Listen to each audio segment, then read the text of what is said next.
নমস্কার। আজ হচ্ছে ওয়ার্ল্ড টয়লেট ডে।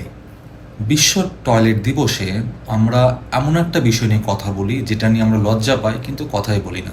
সেটা হচ্ছে পরিচ্ছন্নতা আর স্যানিটেশন। ভারতে আজও হাজার হাজার মানুষ নিরাপদে টয়লেট করতে পারেন না, সেখান থেকে বঞ্চিত।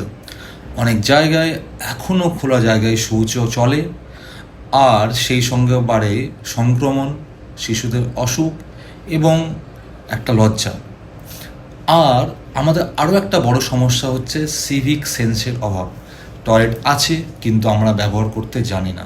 আমাদের বলতে লজ্জা হয়, পাবলিক টয়লেট ট্রেনে, রাস্তাঘাটে বা মার্কেট কমপ্লেক্সে আমরা সেটাকে নোংরা করে রাখি এবং সেই সঙ্গে বাড়ে রাস্তাঘাটে ওপেন জায়গায় টয়লেট চলা।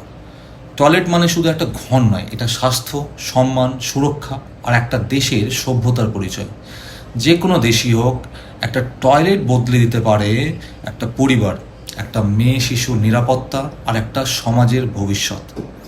সুতরাং আসুন আজকে আমরা একটা কাজ করি, নিজেকে পরিষ্কার রাখি এবং সেটা অন্যদের মধ্যেও এই সচেতনতা পৌঁছে দিই।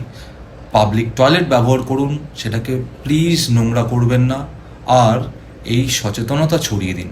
কারণ প্রতিটি মানুষই নিরাপদ টয়লেটের অধিকার রাখে, আর পরিবর্তন শুরু হয় আমার আপনার কাছ থেকে। আজকের ব্লগটা অর্থোপেডিক্সের নয়, সেটা অন্য একটা ইস্যু নিয়ে, কিন্তু আমার মনে হয় এটা নিয়ে আলোচনা করা আমাদের সচেতনতা বাড়ানোর খুব দরকার।